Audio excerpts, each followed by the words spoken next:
Ok, pessoal, para completar essa nossa aula de QTL, de genética quantitativa, arquitetura genética e evolução morfológica, a gente vai olhar para alguns outros padrões que foram encontrados nesses estudos de QTL nos últimos 30 anos.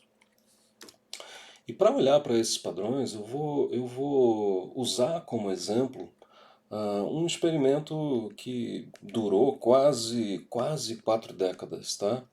Feito pelo James Chevrolet, meu colega, amigo, e foi meu orientador de doutoramento, visto aqui nessa foto, segurando minha filha. E esse experimento fez uso dessas duas linhagens de camundongo, a linhagem grande e a linhagem pequena, tá? Essas linhagens foram selecionadas em laboratório lá pela década de 30 do século passado para aumentar de tamanho e diminuir de tamanho. E vocês estão vendo aqui a resposta dessas linhagens em laboratório a essa seleção artificial, ao ponto que a linhagem grande se tornou altamente endocruzada e, ao mesmo tempo, com um tamanho quase 3 vezes maior do que a linhagem pequena, tá bom? O Jim comprou essas linhagens do laboratório nos Estados Unidos, que fornece eles para o mundo inteiro, e criou uma população que foi até a geração 60, se eu não me engano, aonde ele cruzou esses ratinhos, recombinou essa variação, liberando então variação genética e variação fenotípica. E aqui nesses resultados a gente vai olhar para dois complicadores da herança de caracteres contínuos que a gente não deu ênfase até agora. O primeiro deles é a pleiotropia. O que é a pleiotropia? É quando um único locus afeta dois ou mais caracteres ao mesmo tempo.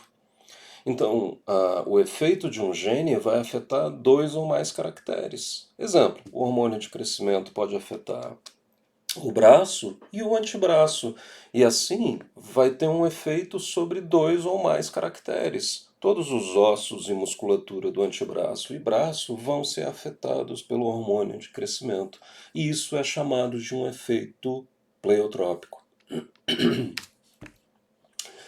Aqui, para vocês terem uma ideia, eram os marcadores usados na época, isso já tem umas 3 décadas, para vocês verem que a densidade desses marcadores era bem baixinha, espalhados pelos cromossomos 1 até o cromossomo 19 desses ratinhos, tá bom? Desses camundongos. E aí o Jim se perguntou o seguinte: tem pleiotropia? Isso está mostrado de duas formas aqui para vocês. Primeiro, está mostrado sobre a mandíbula. Essa é a mandíbula dos ratinhos. Vocês estão vendo aqui os incisivos na frente, os molares e os 3 processos onde os músculos da mastigação se conectam ao osso na parte traseira. Vocês estão vendo aqui os cromossomos numerados: 1, 2, 3, 4, 5, tá bom? 6, 7, 8, 9, 10. E vocês estão vendo um mapa de cores. Quanto mais vermelhinho, mais significativo o efeito daquele locus sobre aquela região da mandíbula. Verde ainda é significativo e azul é não significativo, tá bom? Olha o que vocês estão vendo. Múltiplas regiões da mandíbula são afetadas por cada QTL. Então, cada QTL identificado tem um efeito pleiotrópico sobre regiões diferentes da mandíbula. E aqui continuando até o cromossomo 19, tá bom? O padrão é o mesmo para todos os marcadores detectados como QTLs significativos. E talvez a tabela, curiosamente, seja até mais impactante do que a figura. Porque na tabela vocês têm aqui os marcadores mostrados, tá bom? O nome deles. E aqui na segunda coluna você tem os caracteres da mandíbula que foram afetados. Então cada número representa um pedaço da mandíbula, um caráter na mandíbula. E vocês estão vendo que não tem nenhum QTL que afete só uma parte da mandíbula. Em geral, o QTL vai afetar múltiplas partes da mandíbula, tá?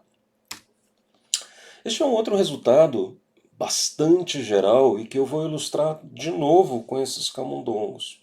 Aqui novamente vocês estão vendo os 19 cromossomos e vocês estão vendo dois conjuntos de letras. O E, de early, no comecinho, tá? Cedo, na ontogenia. E L, de late, de tardio, é a parte final da ontogenia. Esse é o crescimento desses camundongos, e vocês estão vendo aqui o período chamado de cedo e o período chamado de tardio. Então, o que eles estavam buscando é genes que tinham um efeito sobre o crescimento lá no comecinho da ontogenia, nos primeiros dias, e genes que tinham um efeito sobre o final da ontogenia, o final do crescimento, nos últimos dias do crescimento dos ratinhos, tá bom? E olha o padrão que foi encontrado. Cada cromossomo tem múltiplos QTLs, tem mais de um QTL em geral, afetando o crescimento. Mais ainda, as regiões que afetam o crescimento no começo, cedo, são diferentes das regiões que afetam o crescimento tardio. Qual é a implicação disso? A implicação disso é que a base genética do crescimento cedo é separada da base genética do crescimento tardio. Guardem esse resultado, esse é um resultado bastante geral para todos os organismos estudados, de bactéria a humano, tá? Não pro crescimento em si, mas sim o padrão geral de arquitetura genética, de grupos separados de genes, ou relativamente separados, afetando blocos de caracteres fenotípicos. Este é mais um exemplo exatamente deste padrão. De novo, nessa população de ratinhos. Aqui a gente está vendo a face, o neurocrânio e caracteres tomados para representar essas regiões no crânio dos ratinhos, que está representado aqui. Então, F representa a face, V representa a abóbada e C representam QTLs identificados que afetam o crânio como um todo, afetam tanto a abóbada quanto a face. Aqui novamente vocês veem os 19 cromossomos e vamos dar um zoom só para a gente ver isso com mais detalhe. Olha lá, cromossomo 1, essa região afeta a face, e esta outra região afeta a abóbada. Cromossomo 2 tem uma região afetando a face, cromossomo 3 tem uma região afetando a face, e assim sucessivamente. Repara que a base genética afetando a face parece ser relativamente separada da base genética afetando a abóbada. Tá claro, moçada? Então, os genes que afetam a face são em grande parte separados dos genes que afetam a abóbada craniana. E uma outra parcela das regiões afetam ambas das regiões cromossômicas, dos QTLs, afetam ambas as regiões do crânio. Este é um resultado muito geral que vale para quase todos os organismos estudados, tá bom? Este é o padrão geral. Parecem ter blocos de genes com efeitos pleiotrópicos sobre um certo conjunto de caracteres fenotípicos e um outro bloco de genes com efeitos pleiotrópicos concentrados sobre um outro bloco de caracteres fenotípicos. É exatamente isso que vocês estão vendo aqui. O bloco de genes com efeitos pleiotrópicos sobre a face e o bloco de genes com efeitos pleiotrópicos sobre a abóbada, tá? Ora, qual é a implicação genética e evolutiva da pleiotropia, gente? Se um gene afeta dois ou mais caracteres ao mesmo tempo, ele vai produzir a associação entre esses dois caracteres.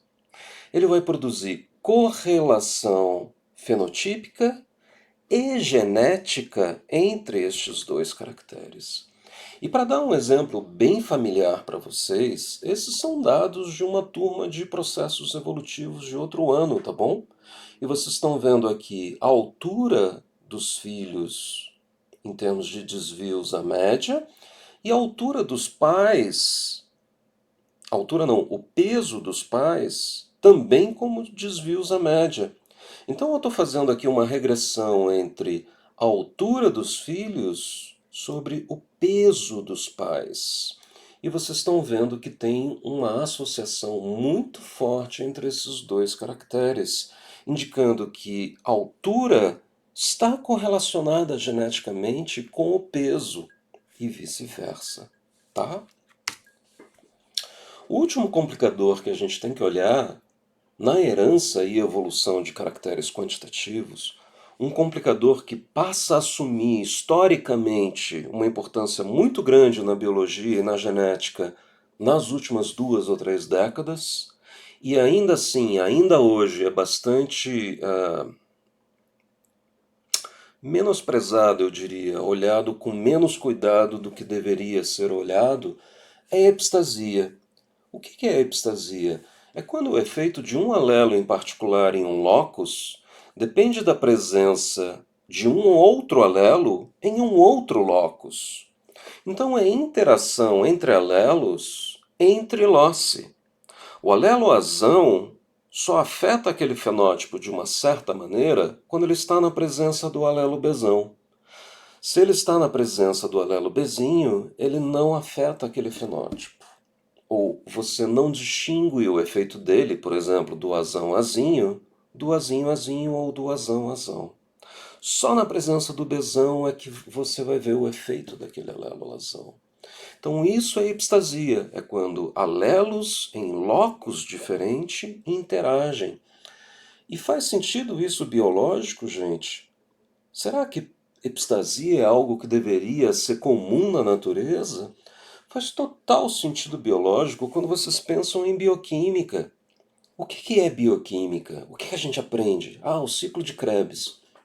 Decore as 40 enzimas e os 40 passos do ciclo de Krebs. Sei lá quantos passos eram. Mas o que é o ciclo de Krebs? Uma enzima, que é um gene, é um locus, pega um substrato e transforma num produto.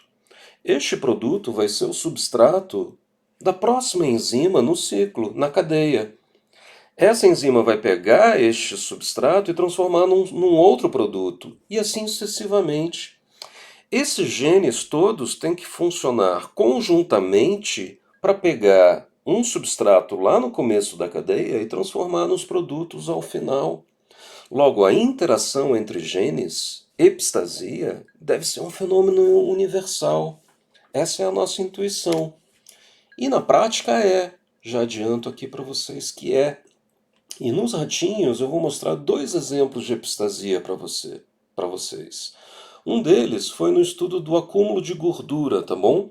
Então, o Jim estava estudando se certo loci interagiam para afetar o acúmulo de gordura corporal nos ratinhos. E vocês estão vendo esses loci descritos por conjunto de letras aqui, tá? E por setinhas. Cada setinha dupla indica uma interação epistática.